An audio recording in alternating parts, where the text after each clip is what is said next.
करता हूं। आप सबका यहां बहुत बहुत स्वागत, नमस्कार।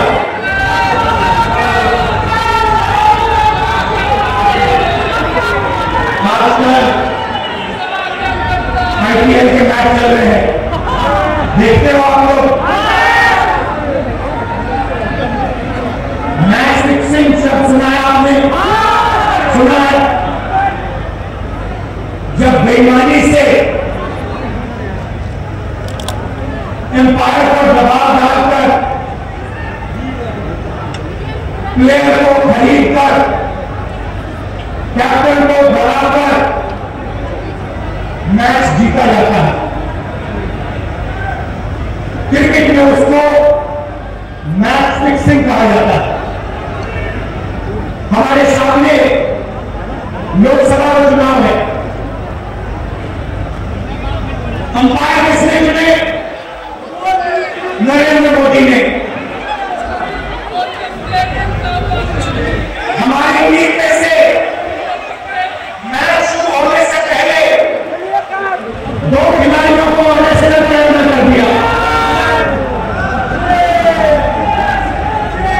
तो भाई और बहनों, ये जो चुनाव हो रहा है, नरेंद्र मोदी जी इस चुनाव में मैच फिक्सिंग करने की कोशिश कर रहे हैं। ये जो उनका 400 सीट का नारा है, ये बिना ईवीएम के,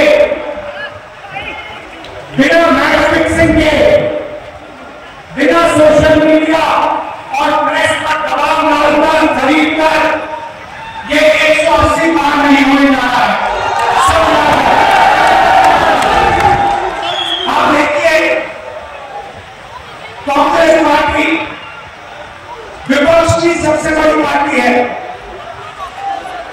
हमारे सारे के सारे बैंक अकाउंट बंद कर दिए गए। चुनाव के बीच में देश की सबसे बड़ी ऑपोजिशन की पार्टी के सारे अकाउंट बंद कर दिए।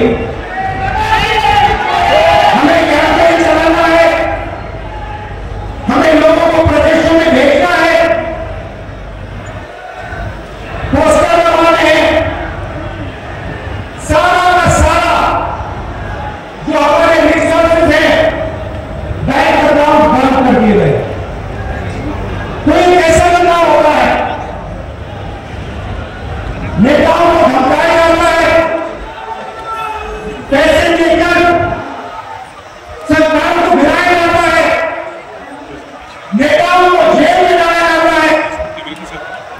केजरीवाल जी को, सोरेन जी को, ये पूरी की पूरी मैच फिक्सिंग करने की कोशिश की जा रही है।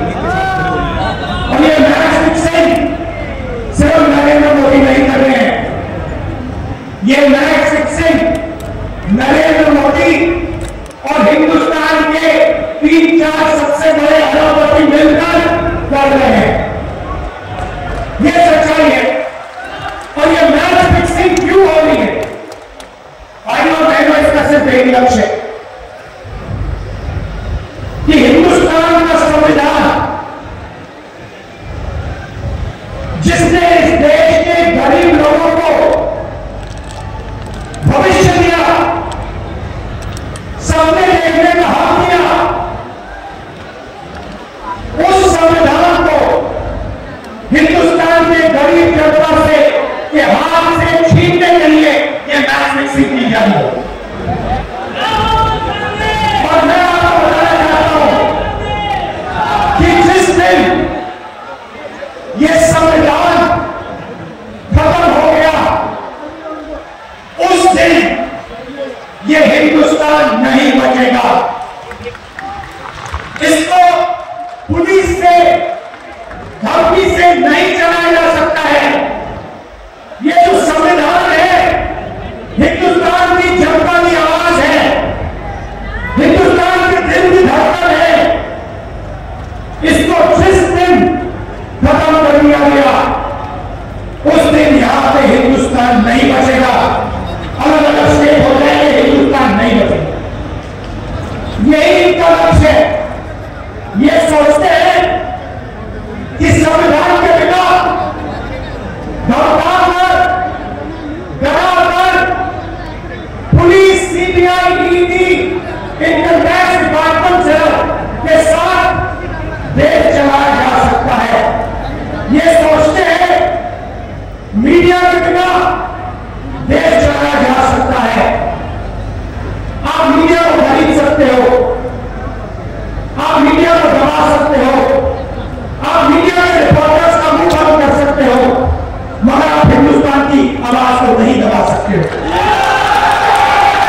के 400 सीटें जीतेंगे, वैसे ही हम संविधान को बदल देंगे, संविधान को रद्द कर देंगे। ये ऐसे ही नहीं बदल गया, ये टेस्ट करने के लिए, आइडिया टेस्ट करने के लिए बीजेपी के एमपी ने बुलाया। ये लड़ाई संविधान को बचाने की लड़ाई है। जैसे अखिलेश जी ने कहा संविधान चला जाएगा, गरीबों के हक चले जाएंगे, आरक्षण चला जाएगा, और जो आपका धन है, गरीबों का धन है, किसानों का धन है, मजदूरों का धन है, वो 5-6 लोगों के हाथ में चला जाएगा। नोटबंदी की, जीएसटी लागू किया। मुझे बताइए जीएसटी से, नोटबंदी से किस गरीब व्यक्ति को फायदा हुआ, किस छोटे दुकानदार को फायदा हुआ, किस किसान को फायदा हुआ, किस व्यवसाय युवा को फायदा हुआ? किसी को नहीं। 40 साल से सबसे ज्यादा बेरोजगारी हिंदुस्तान में आज 1% लोगों के पास हिंदुस्तान का पूरा धन 22 लोग हैं। जितना धन उनके हाथ में है उतना ही धन 70 करोड़ लोगों के हाथ में है। ये संविधान को क्यों मिटाना चाहते हैं? क्योंकि आपका धन जो है आपसे छीनना चाहते हैं। मैंने जाति जनगणना की बात की, किसानों के एमएसपी की बात की, युवाओं को रोजगार देने की बात की।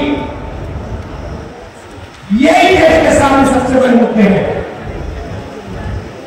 मगर एक बात याद रखिए, अगर आप लोगों ने पूरे दम से वोट नहीं दिया तो इनकी मैच फिक्सिंग कामयाब हो जाएगी।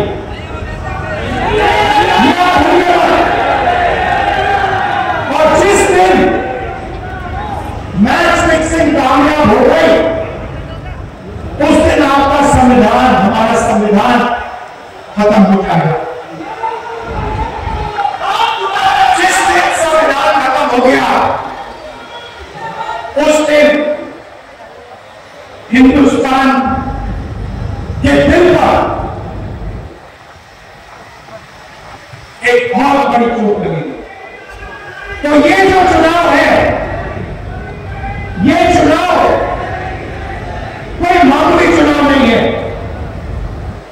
ये चुनाव हिंदुस्तान को बचाने का, संविधान को बचाने का,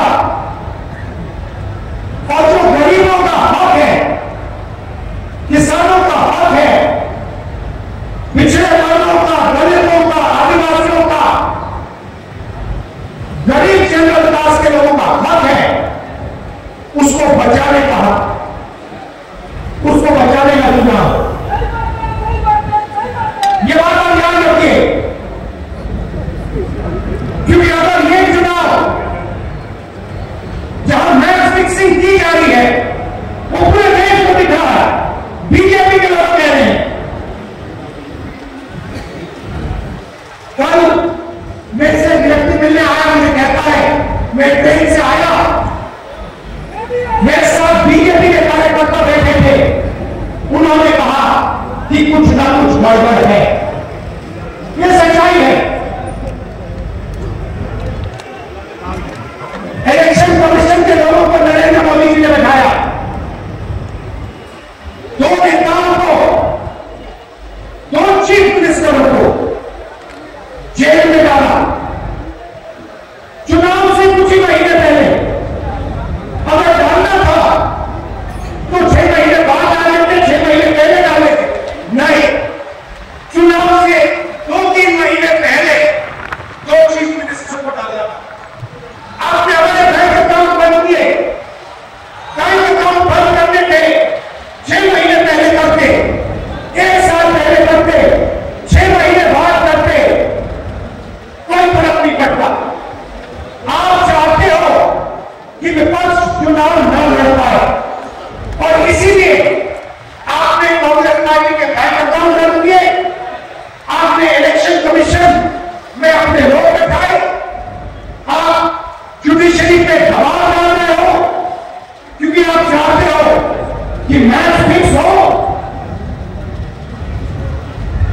संविधान रद्द किया जाए और आप सत्ता में रहो। मगर भाइयों बहनों, मैं सच बोलता हूं और मेरी बात अब अच्छी तरह सुन लो। अगर हिंदुस्तान में मैच फिक्सिंग का चुनाव बीजेपी जीते और उसके बाद संविधान को उन्होंने बदला, तो इस पूरे देश में आग लगने जा रही है। जो मैंने कहा याद रखो, ये देश नहीं बदलेगा। ये चुनाव वोट वाला चुनाव नहीं है। ये चुनाव हिंदुस्तान को बचाने वाला चुनाव है, संविधान की रक्षा वाला चुनाव है।